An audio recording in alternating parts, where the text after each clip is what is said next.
وحدت جماعت. وحدت جماعت کا کیا مطلب؟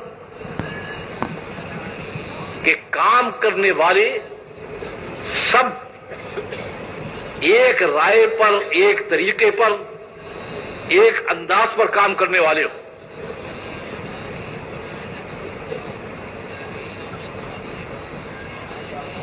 اور کیا بتایا کہ اگر جماعت کے اندر اختلاف ہوگا تو نبی کے موجود ہونے پر بھی اللہ کی مدد موقوف ہو جائے گی. بہت کے موقع پہ سمجھایا گیا ہے تنازعتم فی الامر، کہ وہ جو مدد آ رہی تھی جب تمہارے اندر، وہ تنازع بھی کیا تھا کہ نبی نے کہا تھا کہ یوں کرنا ہے، انہوں نے اپنی دماغ سے یہ سوچا کہ اب فتح ہو گئی ہے، اب کیا ضرورت ہے یہاں پابندی. وہی در پہ جھکاتے تھے آپ کیا. لیکن چونکہ قیامت تک ایک چیز کو طے کرنا تھا، وہ وہی کر کے دکھا دیا گیا.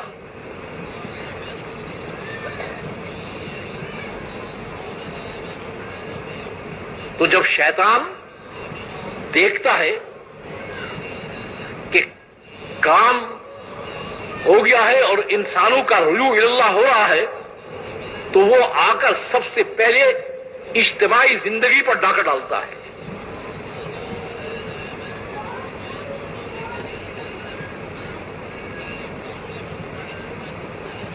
اور اس کے لیے دو حربیں استعمال کرتا ہے. وہ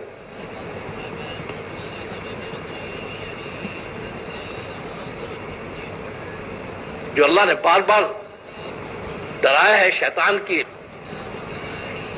حرکتوں سے اور حربوں سے، وہ اسی لیے ڈرایا ہے. وہ دو حربیں استعمال کرتا ہے.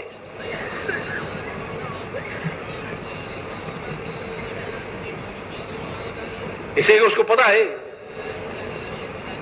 کہ ان کی دعوت کا نظام اور ان کا یہ جو نظام ہے یہ چلے گا جب یہ جڑ کر کام کریں گے. اگر یہی آپس میں لڑیں گے تو یہ آگے کام کیا کریں گے؟ تو اس لیے دو چیزیں وہ استعمال کرتا ہے.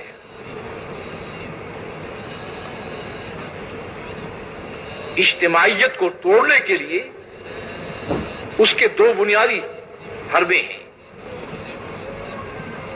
ایک تو حربہ اس کا یہ ہے کہ اللہ کا جو نظام ہے جماعتی زندگی کے بقا کے لیے، اس نظام کو انسانوں کے دل میں بے قیمت کر دیتا ہے. جماعتی زندگی کے بقا کے لیے اللہ کا نظام کیا ہے؟ اللہ کا نظام کیا ہے کہ جماعتی زندگی باقی رہ سکتی ہے کب؟ امرہم شورا بینہم، کہ 5 آدمی کی جماعت ہو، 10 آدمی کی ہو، 1000 کی ہو، لاکھ کی ہو، 50 لاکھ کی ہو، 50 کروڑ کی ہو، اگر وہ مشورے کے نظام سے جڑ کر چلیں گے تو جماعتی زندگی باقی رہے گی. اور اگر مشورے کے نظام سے نہیں چلیں گے، بلکہ کیا ہوگا؟ میرے دماغ میں جو بات آئی، میں نے کہا تبلیغی کے لیے تو کام کرنا ہے، تو میں نے اس کو شامل کر دیا. آپ کے دماغ میں آئی، اس نے کیا، اس کے دماغ میں آئی، وہ جو اپنی رعایت سے اس میں کرنا شروع کیا، تو اصل چیز کا حلیہ بگڑ جاتا ہے اس سے. تو وہ کیا کرتا ہے؟ انسان کو کیا کہتا ہے؟ انسان کو کیا کہتا ہے؟ کہتا ہے دین کا تو کام کر رہا ہے، اس کام کے کرنے میں یہ اضافہ بھی ہو جائے، یہ شامل بھی ہو جائے، یہ شامل بھی ہو جائے. تو اس سے حفاظت کا طریقہ، اس شیطانی حربے سے حفاظت کا طریقہ کیا بتایا ہے کہ جو پہلے لوگوں نے جنہوں نے کام کو بنیاد سے چلایا ہے، انہوں نے جو ترتیب قائم کی ہے اس پر جمو، اور اگر کوئی چیز کسی کے دماغ میں آتی ہے تو وہ مشورے میں رکھو. مشورے میں رکھ کے جس وقت وہ چیز طے ہو جائے آپس میں، اور سب اس پر متفق ہو جائیں مشورے والے، تو پھر اس چیز کو آگے چلاؤ. اگر یہ نہیں کرو گے، تم کچھ کہو گے، وہ کچھ کہیں گے، وہ کچھ کہیں گے، تو اس سے وہ جو اجتماعیت ہے اس پہ ضرب لگے گی اور زور لگے گی. تو جب آپسی میں جوڑ نہیں رہے گا تو آگے کام کیسے چلے گا؟ میں اس میں ایک واقعہ سنا دیتا ہوں. میرا سب سے پہلے سن 50 میں سفر ہوا ہے بحرین کا.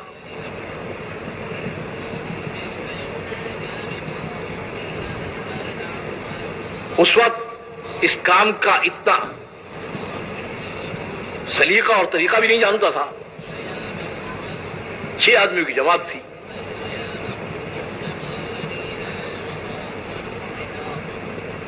تو میں نے یہ سفر اس زمانے میں بحری جہاز سے ہوتا تھا، تو بحری جہاز میں گیا تو میں نے محسوس کیا کہ ایک صاحب جو کام کے اندر بہت پرانے ہیں اور پہلے یہاں آ بھی چکے ہیں، جن کو ہماری رہنمائی کے لیے بھیجا گیا ہے، ان کا اور امیر کا آپس میں مزاج ملا نہیں، اور یہ جھگڑا اسی پہ ہوتا ہے. میں آپ کو بتاؤں، یہ جھگڑا جو ہے، یہ جو آپ کے نمبر ہیں اس پہ نہیں جھگڑا ہوتا،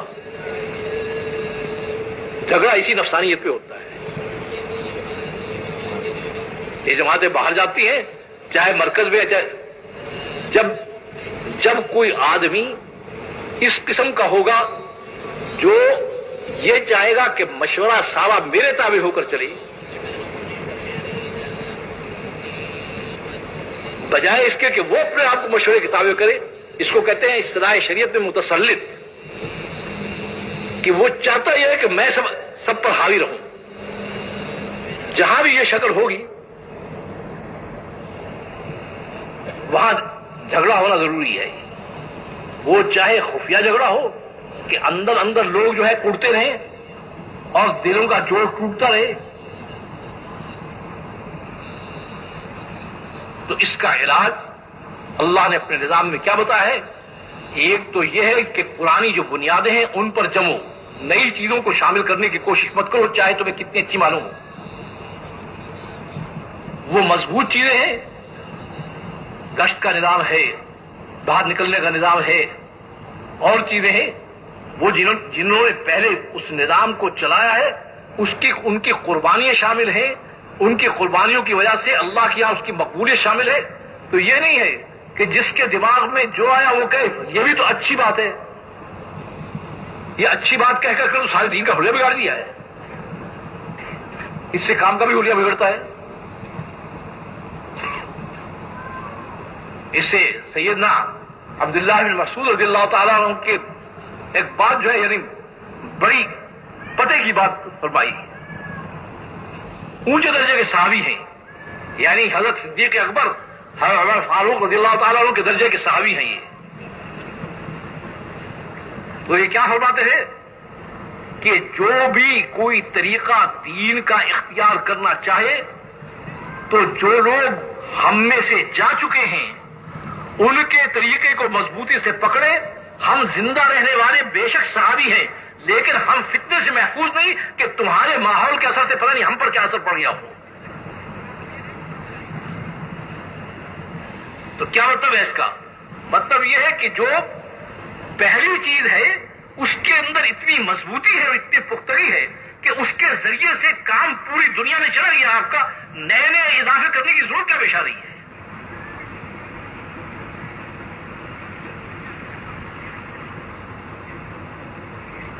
اور جب نئے اضافے ہوں گے تو اس میں کیا چیز ہوگی؟ جو قدیم لوگ ہیں وہ کہیں گے، چاہے زبان سے کہہ نہ کہیں، اندر ہی اندر کوڑیں گے. جو نئے لوگ سن کے جائیں گے وہ کریں گے.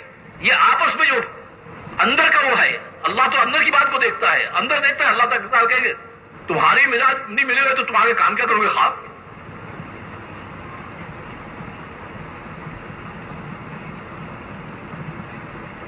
تو میں نے عرض کیا کہ وہ دونوں کو میں نے دیکھا سارے راستے میں کہ وہ یہ سمجھتے تھے کہ میں چونکہ پرانا زیادہ ہوں تو ان کو میری بات مان کر چلنا چاہیے. امیر صاحب کہتے تھے کہ چونکہ میں امیر ہوں تو میری بات مان کر چلنا چاہیے. خیر یہ 6-7 دن کا سفر تھا بحرین کا، بحری جہاز کا. یہ ساری چیز میں دیکھتا رہا. پہنچ گئے بحرین میں. وہاں کے قاضی صاحب وغیرہ پہلے یہاں پشاور میں اجتماع تھا، آ چکے تھے. وہ تھا انہوں نے دعوت وغیرہ بھی کی، وہ بھی ہو گیا. تو وہ عرب کہیں کہ تم لوگ کام کیوں نہیں شروع کرتے؟ میں نے کہا انشاءاللہ شروع کریں گے. میں نے کہا انشاءاللہ شروع کریں گے. وہ کہیں آخر وہ جو پہلی جماعتیں آتی تھی تو ہوتی آپ کیوں نہیں شروع کرتے؟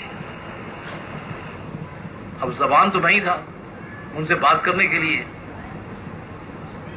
اب ساتھی بھی کہیں کہ بھئی یہ اتنا تقاضا کر رہے ہیں تو شروع کرنا چاہیے.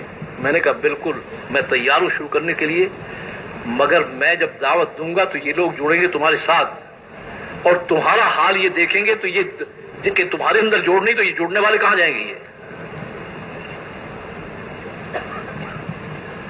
میں نے کہا نہ یہ دیکھ کر جڑیں گے، نہ اوپر والا تمہارے ساتھ جوڑے گا. ان کو مسئلہ اوپر والے کا ہے.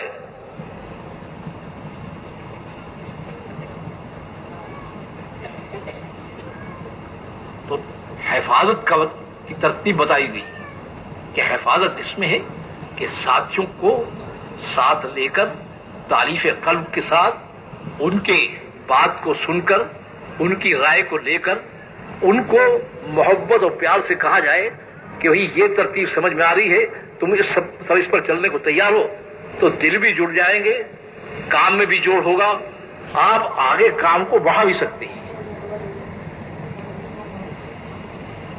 یعنی مجھے آج تک سمجھ میں نہیں آیا کہ یہ کبھی جماعتوں کے اندر کہتے ہیں، کبھی کہتے ہیں مرکز کے اندر، اور ہمیشہ یہ جھگڑا جو ہوتا ہے نا یہ پرانوں کا ہوتا ہے، نئوں کا نہیں ہوتا. اس لیے میں عرض کر رہا ہوں آپ سے.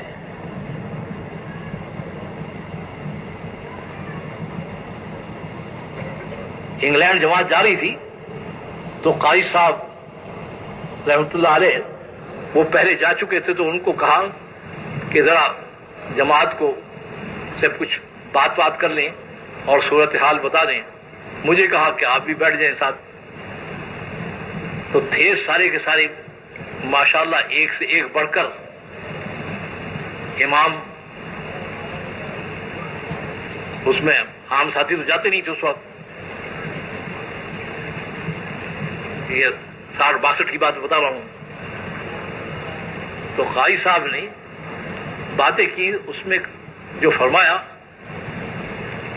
کہ دیکھو بھائی یہ پرانوں کو اصول کا حیضہ ہوتا ہے، پرانوں کو اصول کا حیضہ ہوتا ہے. وہ کہتا ہے اصول یہ ہے، وہ کہتا ہے اصول یہ ہے، اور یہیں سے ان کا جھگڑا شروع ہو جاتا ہے.